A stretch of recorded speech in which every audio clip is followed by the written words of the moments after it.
Joining me today is Dr. Ainsley LeSure PhD. Her new book is Locating Racism in the World.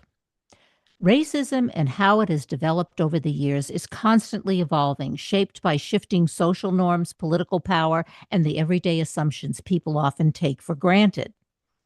Dr. LeSure offers some powerful insights on how racism, since the end of the civil rights era, has fundamentally weakened our ability to fight it. She explains how we got from Obama era to Trump's openly racist politics and why our current frameworks made this trajectory not just possible, but predictable. She offers a different approach and insight about what it would actively take to combat racism. A democratic politics grounded in observable reality that makes equality something people can act on in their daily lives, not just an abstract ideal. She is the Richard and Edna Salomon Assistant Professor of Political Science and Africana Studies at Brown University. Welcome to the show. Nice Thank to you have for, you on. Yes, thank Dr. you for having LeSure. me. Great to have you. Okay, well, this is the book. Your book, as you say, takes a very different approach, right? It Yeah. focuses on what you call racial common sense. So, what is racial common sense? Yeah, so racial common sense are like the denigrating meanings about racially marginalized people that sort of just permeate throughout society. They're just there, right? Whether one willfully takes up this common sense or not, it's available and there for anybody to use, right?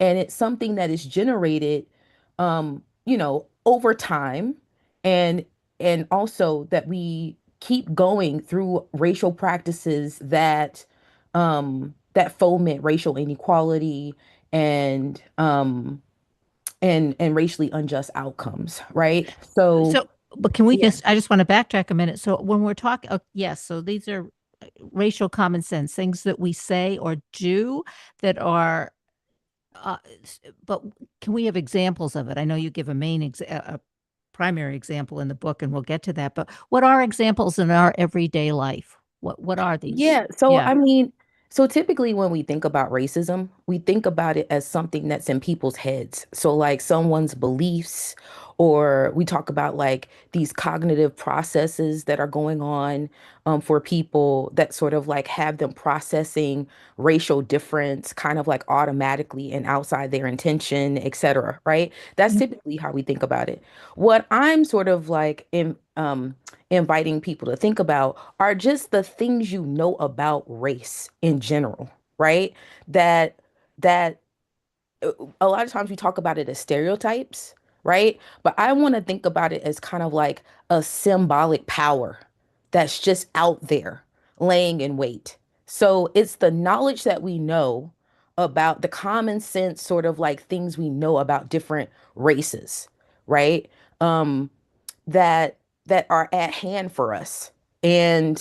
And that sort of um symbolic condition and those conditions, right, are then um mobilized to um do like to sort of like are projected onto the marginalized body So, on the in other words, marginalized I'm body. just gonna. I do want to go over it because okay. It's the everyday.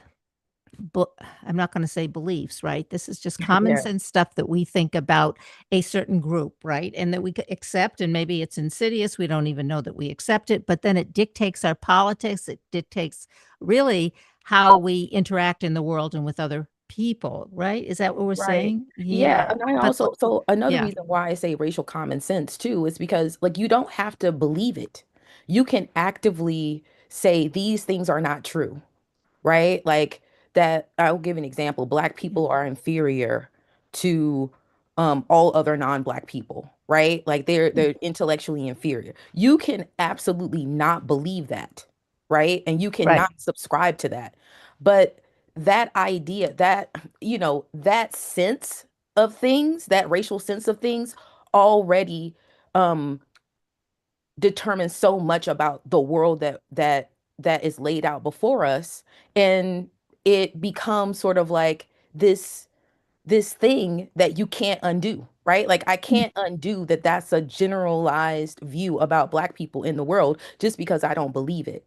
And that generalized view then exercises or makes available this power in the world that then we need to try to disarm and deal with. So that's kind of like what I'm saying. Does that make sense? That makes sense. Okay, now that's one that yes, and that does make sense. But I think that there are other and maybe other common sense, uh, you know, ra racial common sense, I guess is what we're call it, what you call it, right? Give other examples that maybe are a little, and I use the word insidious, that we accept and we don't really accept, but the society accepts it, or it's in the air, so we just we it's part of our operating system. Like there are many more, right? Um, yeah. Like, do you have some in mind that you're thinking about? No, well, I'm just thinking of I was yeah, okay, I have one. Okay. Um and maybe you gave an example in the book. People think, okay, Medicaid, more people of Mm, color are on Medicaid. Let's give that as an example. But if you look, and I looked looking up the statistics, and so they're living off the system and on, you can, lots of other racial slurs. That's not true. Most people on Medicaid are white. right. Exactly. Yeah, that's sort of a common acceptance of something that is not true. Right. So, I mean, thank you for that example from the book. Right. Like there's this commonly, a common sense that Black people are a drain on public resources, right? Like Right. part of government assistance, um, that they the popular trope of the welfare mother, the welfare queen from the Yeah, 80s and exactly. 90s, right? Yep. Those are kind of like um popular tropes um about Black people, right? That Yep. then can shape public policy, right? And Yeah. the sort of the political views of the American public, right? Um, and have this like outsized impact on how people relate, like think about taxes and Right. how people think like denigrating the even the idea of the public good, sort of moving people to want to privatize more and more things, right? Yep. Because the government, the state, the public is associated with denigrated Blackness, right? And those are the kinds of things that we have to be aware of and concerned about. Yes. Okay. So what do we do? We're now living in an era where racism is out in the open. We've come from, we had Barack Obama as president of the United States, and now how did we end up with Donald Trump? Right. So, I mean, well, that's part of one of the interventions of the book too, that, um, the life racism lives in moderate conditions prepares the way for the havoc that racism produces in extreme conditions, right? So a lot of times we think about the Obama era as an era of racial progress, like oh, things were getting better, etc. But part of the intervention in the book is to think about the seeds and problems of racism that were even like apparent at that time that made itself sort of available for its sort of extreme showing um, at this very moment, right? So like I don't really talk about this in the book, but um something that always stands out to me is Obama's Philadelphia speech.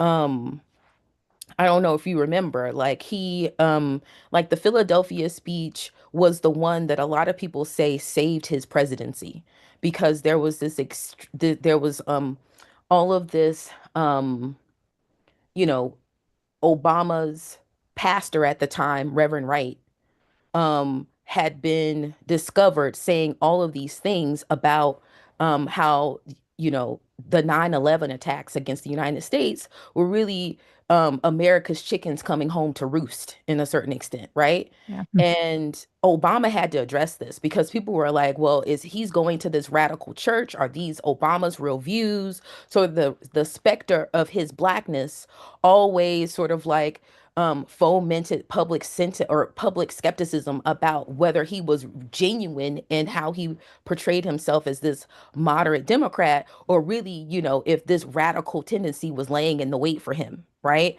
Mm. Um, and Obama had to really forcefully separate himself from Reverend Wright, right? Yeah. But the way that he did it in the speech is that he kind of denigrated Black people in general, right? Like they were seen as sort of like these folks who were threatening his message of unity for American people. Like if American people only um played to their better selves, and they were unified against the common enemy, which were these forces that were trying to undermine the American middle class and economic opportunity, right? Like if we could just do that, then America would be on the right track. And he portrayed Black people as those folks who just wouldn't leave the race issue alone, were sort of like riven by resentment, right?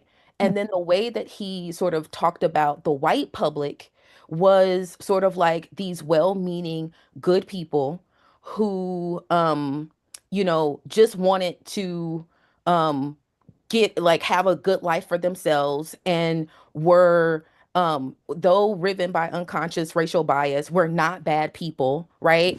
And sort of like also telling the story about racial inequality and racial injustice in the United States as not having any actors present, or any present actors, right? So white folk are not implicated in the persistence of racism in the American public, right? Black people are unduly resentful and won't let go of anything. And if America is to move forward, then we have to sort of resist that sort of like Black resentment and move forward in a better way, which is the American way, which is one that lays to rest this past problem of racial injustice to move forward in an economically progressive way. And in my mind, right, like that was the sort of democratic strategy, since Clinton, to downplay the importance of race, which was very hard for the Democratic Party to do because it was already associated with blackness, right? Because of Johnson's Great Society, because of the successes of the civil rights movement, right? So it had been already associated with blackness, and the Republican Party had sort of branded itself as the party of white resentment and grievance, right? And that's why you see sort of like the shift in party, politics. Southern Democrats in the 1960s or whatever completely abandoned the Democratic Party for the Republican Party, right? So those um but the Democrats also are trying to manage, right, being associated with blackness all the time. And this is kind of like what they do, right? Which to me is sort of like tells us something about how race as a symbolic tool works. So you think Obama, like Obama is the Black candidate, right? But in order for Obama to win, he had to play a certain kind of racial politics that denigrated Black folks, and then also kind of like left the question of white responsibility and accountability off the table completely, right? And so it is those conditions that then Trump emerges out of. So that's kind of like what, by talking about racial common sense, I think it opens up the way for us to think about um how racial thinking, popular racial views, or even like how our racial sense making um is happening in even in the times that we thought were good, that were already indicating that we were on a really bad path. And we're continuing on what would you say? Are we continuing on this path? I mean, it's pretty scary right now, I Yeah. think. I mean, I think that, you know, Blackness had been at the center of American politics in orienting the way that, our party politics operated and moved. Um, in terms of like constructing common sense, in terms like even when we think about like how police brutality has unfolded since the 1990s when we first saw Rodney King, when the sort of like the first image of a black body being beaten by the police, um and how that sort of set the precedent. Like we couldn't even have fathomed the way that it would happen again and again, due to the invention of smartphones and social media, that we would be seeing these images over and over again. And the kind of narratives that come from that, where it's like, you know, the question of whether, the black body that's being beaten is really perceived as scary and monstrous for people.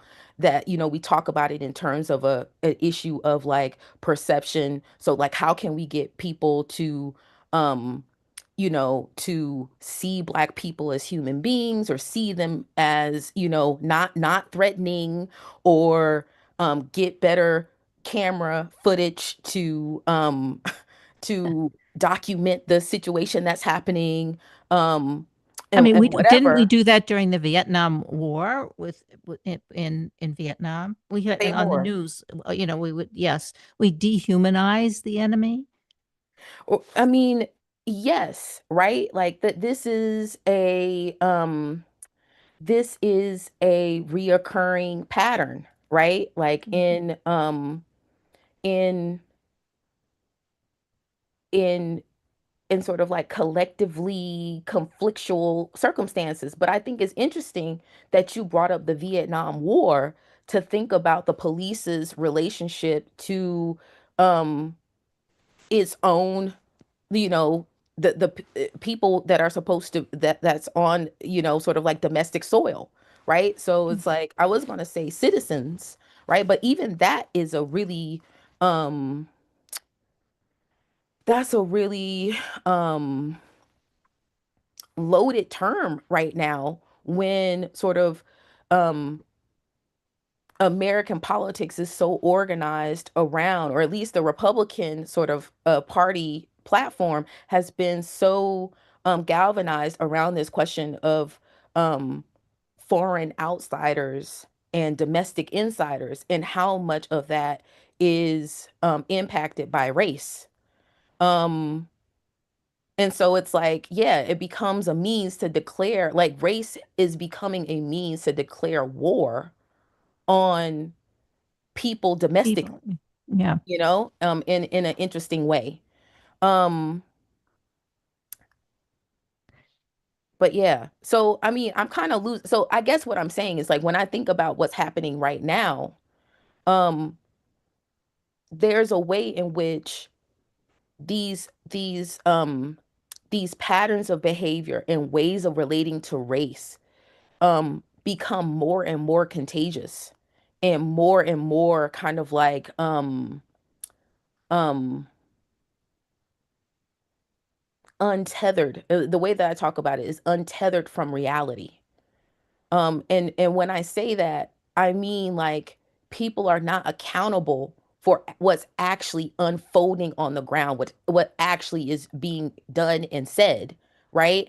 And the way that we talk about race and understand race, sometimes, oftentimes, sort of like um makes it seem as if those kinds of violations of reality might be credible, or might be sincere, or might be something um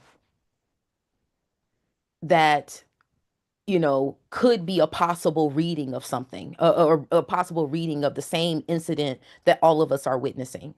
And so like, one of the examples that come to mind right now is like Alex Preddy and Renee Good in Minnesota, right? Like, yeah. these are two white people, um and the ICE agents are telling you that Alex Preddy had a gun and he was being, threatening, or like the ICE officer who shot Renee Good in the head, is saying, "Oh, she was trying to run me over," when the video shows otherwise, right?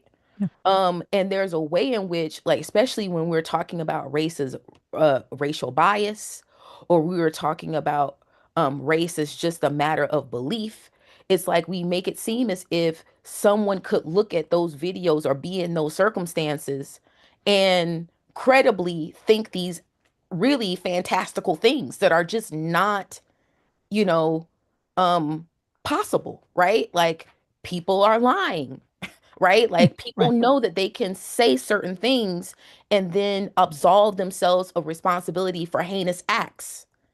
And I think that those instances sort of like cause us to shed a light on what has happened in the past, I think, in different ways, and to sort of think about um our patterns of behavior and the way that we've been relating to each other differently. And I think, it calls us to hold people accountable for what they do and say, and to really do, the political work of organizing in general, and generating a public that's not going to stand for those kinds of things. And I find it so sad because I think, and as I'm listening to you, that we're just with this administration, and obviously not just Donald Trump, but all those people who are support him. Just every day we turn on the news and we find that just the opposite is happening, and it's really having this kind of snowball effect. And I mean, I don't mean, I feel sometimes I can't, I don't even want to, I don't even want to look at it actually. I want to, Yeah. yeah, it's,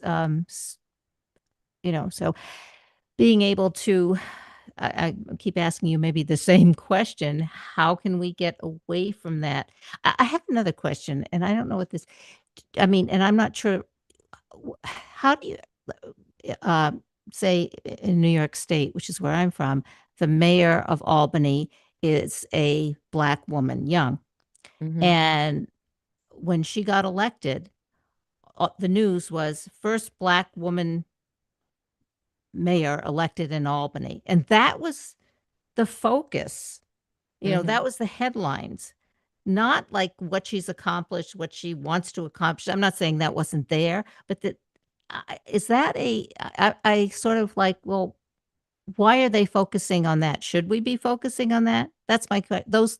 Yeah, that's my question. Yeah. I mean, I think that it just points to the salience of race, like in our society, right? Like, it is really this important thing. You know, First of all, it's like it's 2026, right? And so the fact that you could have the first black of anything, right, is Right. kind of an astounding thing, Yeah. right? It does tell us something important about um how race qualifies and disqualifies people, and the insurmountable obstacles that one has to probably navigate in order to occupy a place like that, right? Um at the same time, though, and this is something that the book tries to, really grapple with too, there's a way in which race, because it's me. So, one of the things that, when I talk about racial common sense, or or race is a kind of racial common sense, what I'm pointing to too is that, like, there's this generalized meaning and these understandings about race that circulate in a society, right? That cannot be touched by, or cannot be changed and altered by, the words and deeds of Black people, right? So it's like, that blackness, no matter what a Black person says or does, is not going to change what blackness means in society, right? And the meaning of blackness, to the extent that it gets projected onto people, then becomes this way of canceling the significance of what they do and say. right? Like Yeah. whereby it can sort of like um it can wreak this havoc of presenting or sort of crafting this faux reality on top of the actuality of what people do and say, right? So it's like, and this might seem a little, I'm like, I'm going all over the place in this conversation Well, you've got two today. more minutes, and I mean, there's But so I much will more to say talk. this. Yeah. So Okay. you Go think ahead. about the way that President Trump said that he is going to get immigrants, the worst of the worst of immigrants, of illegal, and I'm putting that in scare quotes here, immigrants, right? And what that said to me all the time is that he's going to criminalize immigrants, right? And an immigrant is something that has been racialized. Like the Supreme Court has allowed ICE to racially profile people, right? So Yep. through that ruling, it is allowed race to then have this kind of violent force, this violent state force that can mobilize it and craft it to mean whatever people want it to mean and say and be, right? And so that's what I mean when I say in the book that racism is this reality violating common sense, right? Like it obscures and it allows people to fabricate what they want to be the case and then to organize action in accordance to that, you know, that irreality. Well, I mean, well said, and there is so much more to say. And actually, there's so much more in the book. So I do want to locating racism in the world. And I've been talking to the author and professor Ainsley LeSure. Just can you give us a website and or other platforms we can go to continue the conversation? Oh yeah. So the book is available for pre-order at Oxford University Press. Um it's the release date of the book is May 8th, 2026, but you can pre-order it now. And also I have own my own personal website if you want to learn more about me and the book. It's Ansley.com. Great. AnsleyLeSure.com, sorry. AinsleyLeSure.com. Yes. Thank you so much for being on the show today. We Thank really you so appreciate. much, Yes, Kathryn. thank you.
Joining me today is Deborah K. Shepard, author of An Old Man's Darling. In her captivating memoir, Deborah K. Shepard examines her first great love with a man 34 years her senior. In 1968, and at age 21, she ditched college in Tucson for hippie life in New York. When that soured, she found a low-level corporate job where she met Bill Shepard, an unhappily married 55-year-old senior executive. That they had a fling is unsurprising for the time, which is true. But what is surprising is that they stayed together for 20 years and two children, despite their age gap, differing religions and society's expectations. With today's perspective and the benefits of both age and in hindsight, she revisits her past, scouring old letters and asking tough questions of herself and about romantic love, religious roots, judgment from others, and feminism. Her essays have appeared in Oldster Magazine, Faux Memoir, Motherwell Magazine, Hertzie, Eat Darling Eat, and Persimmon Tree, and many more. Welcome to the show, Deborah. Nice to have you on. Thank you, Kathryn. It's nice to be here. All right, so now you're old. I'm old. For Not that sure. old, but okay, so you're old, taking a look at what you've done, who you've been with, and how that's impacted all that's actually that's all that's going on now, I assume, right? Right. So yeah. You, and you wrote the book at what age? How old were you when you wrote this book? You I wrote were the book I started probably 5 years ago. So I okay. was, just as my novel was coming out, I was writing this book as well. So, Okay. I yeah. mean, you don't have to say how old you are if you don't want to. Pardon me? I I can said say you how old I am. don't. I'm Yeah. about to be in Ulster magazine and everybody will know I'm 79. So Okay. Good. That's a good age. Yeah. So what's it like being 79 and looking back at all of this? Starting with marrying somebody who's 34 years older than you are. oh my, oh my, Yeah. it's, when I was first involved with my husband, we were so entranced with each other. We were going to write a book about it, and he wanted to call it Wonder. And we had stars in our eyes, but I realize now that that book would have just been a one-note story. And now, 50 years later, more than 50 years later, there's a whole different perspective because a lot has gone on in the world. And especially now when people are so aware of possible exploitative relationships, older men, younger women, and, Yeah. you know, Well, let's talk about that. Okay. So over 50 years ago, was there a lot of pushback for, say, your family, even friends or whomever, because you're with this 34-year-old, 30 guy who's 34 years older? Yeah. well, there was certainly pushback from my mother for sure. A lot of because he was married at the time, so this whole relationship, a lot of it was carried out in secret. In And sin. pardon me, I said in sin. in sin, as it were. Yes. Yes. We we weren't Yeah. thinking that way then. No. But yeah, it was secret. It was exhilarating, and I think part of the exhilaration was the secrecy, actually. But I didn't get so much pushback, as I said, except from my mother. The times were very different. I think, he, instead of having some opprobrium, if people had found out, he probably would have gotten, a pat on the back. Yeah. Right? So, yeah. Well, you are a baby boomer. I'm a baby boomer. He was not. He was a what, traditionalist, I guess that was that generation. What they call it. He was born in 1913. I was born in 1947, Yeah. so he was born before World War One, and I was born after World War Two. So in terms of things that we might have had in common, they weren't there. We didn't have any music in common. We didn't have sort of points of reference, culturally, but we made it work. Without all those, but you had something in there's a chemistry, obviously there's a chemistry, right? Right. So yeah, what were the things that really drew you together? Well, the chemistry, obviously, but he was also so very kind and really the first man who had fallen in love with me. I had gone through high school without a boyfriend. In college, I was, nobody serious. And I was overweight and I thought I was, really unattractive. I look at the pictures of me, of me then, and I thought, oh my God, she was beautiful, I know. That is so true. You look at and your picture. Yeah. yeah, and so now he's, here's this person who worships and adores me. How could I not? So there was that. He courted me. He courted me. He wrote lovely notes to me when we were apart for a year. He wrote the most beautiful love letters, I thought. And I was completely, completely enamored. So And now, what are the tough questions? Because I think I read that in the intro. What are the tough questions you are asking yourself now? And obviously, I assume the reasons for writing the book, but yeah, what are those? actually, Yeah, the reasons for writing the book was that I found a suitcase full of his letters, and I just went, "Oh my God, this is a book. This is a book." But the tough questions are kind of, as I said, if we, thinking about it then, if we'd written about it then, it would have been one note. But now, what was he thinking? Was the first thing. What was I thinking? But you don't think with your heart, right? yeah. So I think one of the questions was, wow, was he grooming me? I wasn't underage. I wasn't a teenager, but I was not that far out of adolescence. I was 21. So he knew a whole lot better, and But, and he went for it anyway. but you were together for 20 years, right? With You've her. had, yeah. So you're looking back at the relationship and thinking his intentions were not good initially, but the 20 years panned out as being a good experience. Or Absolutely, absolutely. Because I mean, first of all, I have two wonderful children who are, just great contributing members to society and so kind, and I'm so blessed. I have two grandchildren, so none of that would have happened. Or maybe it would have happened with somebody else, but maybe not. So that was, and then we built a life for each other, for ourselves together, and you know, it. We had some adventures. We had, we were compatible. We built a family. We renovated a house. The story of that is in the book. And do you have any regrets? the regrets that I have are not about the relationship, are not about marrying him. The regrets I have, actually, readers will have to read the book to find out my regrets. Okay. We're not going to answer that question now. You got to get the book, right? Okay. Right. Yeah. Um, I'm, at 79, your perspective, well, it's constantly changing, I think, right? Evolving, depending Sure. on all our experiences.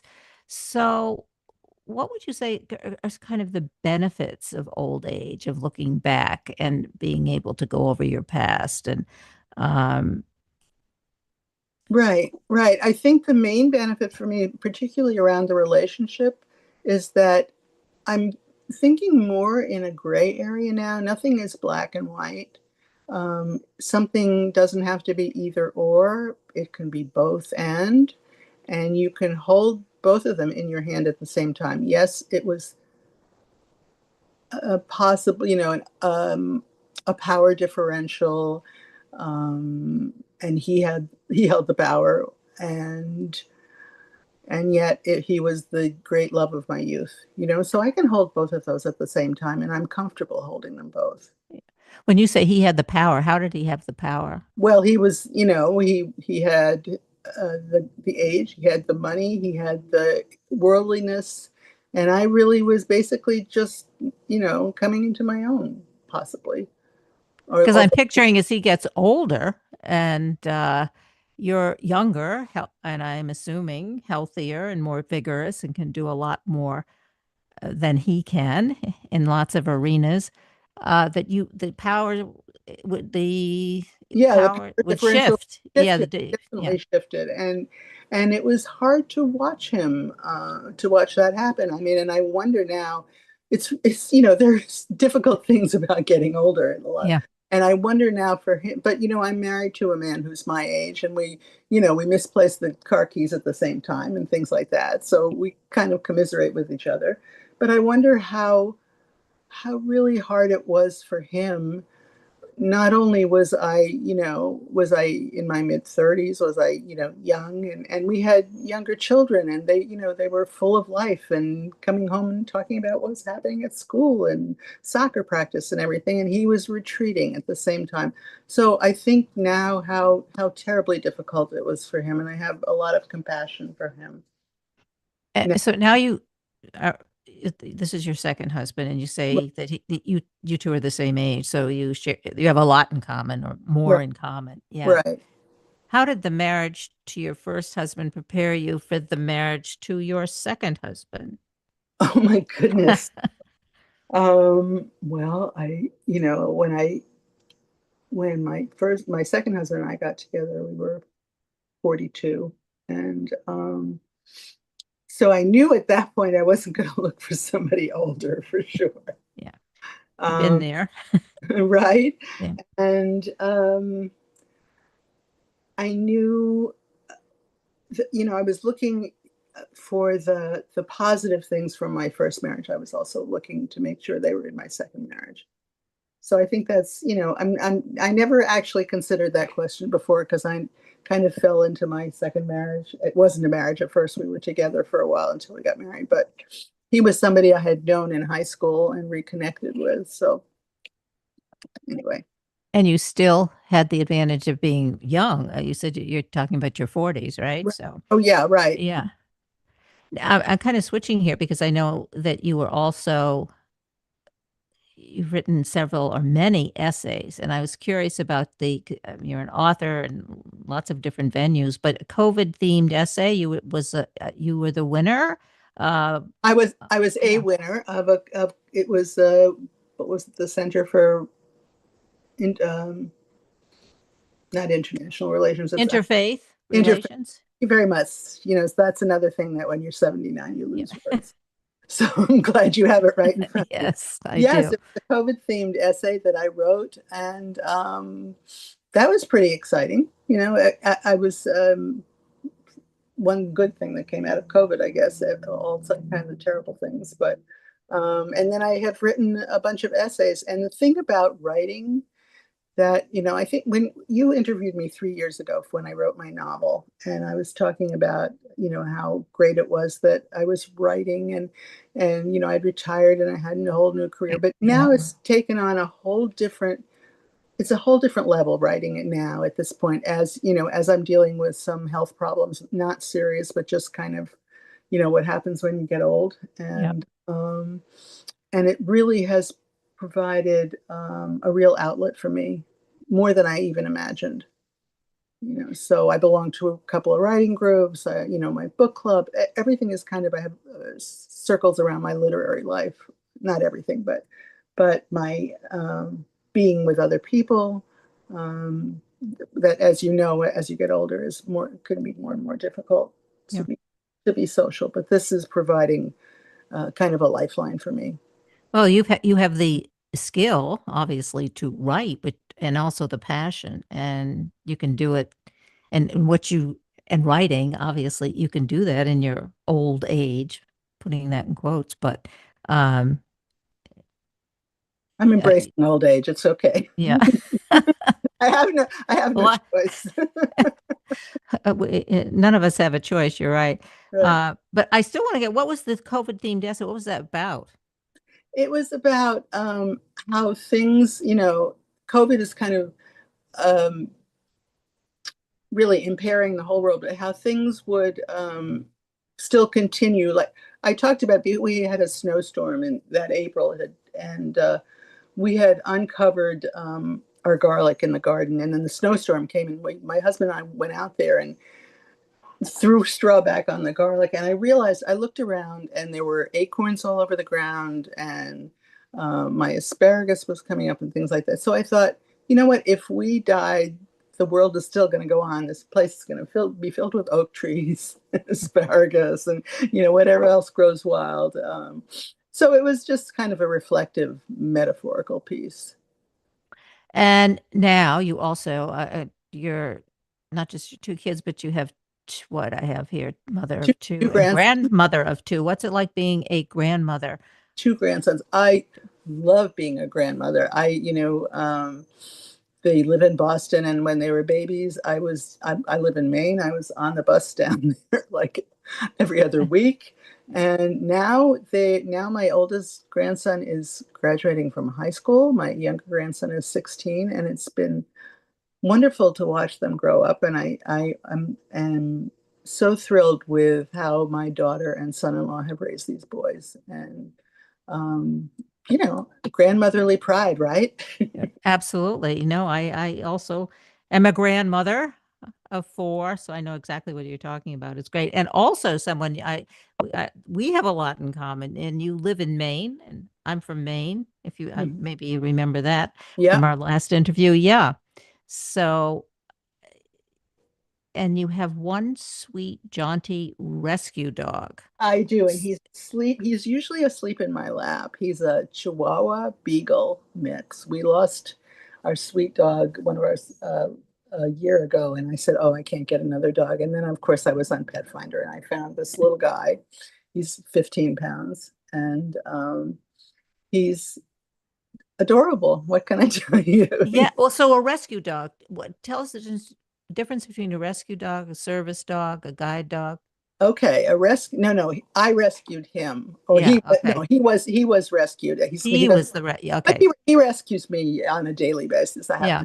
to, but no, he was a rescue. I found him on Pet Finder. He was in Texas, and he was registered with a group that buses dogs up north because they have a lot of dogs in the South. My last dog was from the South too. And they had a video of him, and he was doing this little dance on his back legs, begging for something. And I just fell for him. So, yeah, he was on the street of Houston. I can't imagine how he survived because he's so little. And somebody rescued him and took him to a wonderful foster. And then we found him. So we got him. His name is Ray. Ray. Ray. Hmm. Your career, you're a social worker. You spent much of your career, you focused on domestic violence, sexual assault. Um, is that why when you look back in hindsight, you think maybe your first husband was somebody who was grooming you? Interesting. Yeah. Yeah. Yeah. I mean, that couldn't help but enter my mind because that's what I was dealing with every day in my work. And I was recognizing some of the signs. There's let's keep it a secret, and the grooming part. But there was no abuse. So far from it, in fact. And so, as I said, I have to sort of juggle both of these in my mind. And but definitely my work made me think about stuff like that. And sort of bringing it into present day politics, what's happening with the Yeah.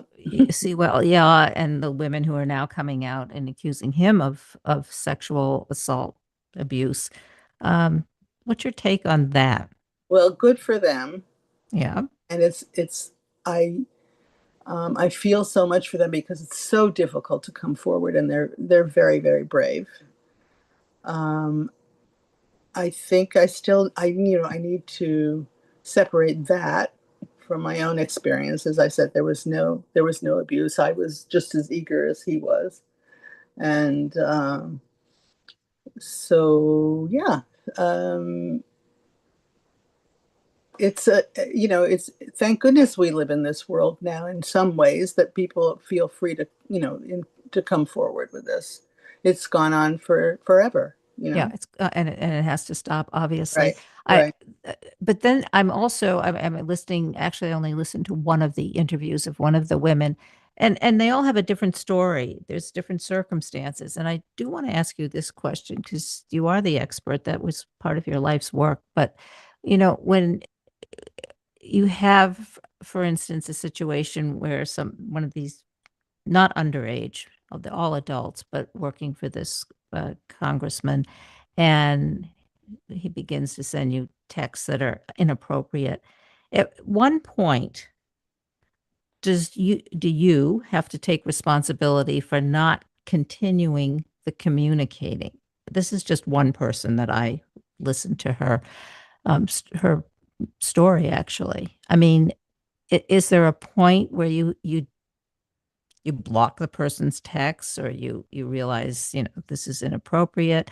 um just wanted you to comment on that Yeah, situation. I'm not as familiar with the details of this. I haven't listened to any interviews. I'm sort of on purpose not letting the news impede my mental health. Yeah, But I think, again, it sounds a little like blaming the victim to me, or maybe a lot like blaming the victim, because I don't know, were these women working? They were working for him, right? This was yeah, their job. So they also, had they blocked him, had they done whatever, maybe professionally that was going to be the kiss of death. Who knows? So I think they had to weigh a lot of things. And when I was working in the area of sexual assault, there was always this kind of, well, what was she doing there? Or why did she wear that dress? Or why did she have a drink? So I'm very aware of victim blaming. And nobody says, if you get robbed, why were you there? Why did you drive that nice car, kind of stuff, right? yeah. So I'm definitely coming down on the side of survivors. I guess I guess what bothered me is everybody's situation is different, and that sometimes, for instance, this I'm really focusing in on texting or sending inappropriate messages where you're not in the room with the person, whereas many of these women, I assume, were and are, and that's a different. And does this kind of water down and make it all one, similar water down what perhaps was abusive? Uh, No, I no. don't Okay, think that I was don't my think question. Yeah, down abuse. Abuse is yeah, abuse. yeah. He had he was in a position of power, more power than they were. I'm adamant about that. Okay, and you're an expert in that. Well, I used to be, but I forget a lot. Right? So how do we teach our children then? Because let's say, because really they're getting abused or they're getting taken advantage of online, not necessarily in person. I mean, that becomes a sort of a different scenario. But how do we help them to be able to, you know, just say no online? Yeah, it's difficult. I think I'm very grateful that we didn't have this online and back in the day. Um, I know that my grandsons were not allowed to have phones until I guess they were in high school or something. So I think parents have to be vigilant. I think and the lessons, in self-esteem that we need to give our kids is paramount. And they my grandsons are just very aware of what's going on, and they talk about it with their parents. So I guess open communication is the most important thing. Yeah, I think, and we can leave open communication obviously is key. We only have a minute left. So we haven't given away a lot of the story. So we want people to get out there and get the book, right? An Old Good. Man's Darling. Yeah. Yeah. It This, comes out on May 12th, but you can pre-order now. You can pre-order through your local independent bookstore, through bookshop.org, through other online venues. And and if you want to read any more of my writing, you can go to DeborahShepherdWrites.com, DeborahShepherd Writes.com. Great. Thank you. And it is Deborah K, because there is another It is Deborah it is Deborah K, but yeah. my website doesn't have the middle initial in it. Okay. Thanks so much for being on the show again. I'll have to, that was, Thank you, Kathryn. It was fun. it was fun. Thank you. Mm-hmm.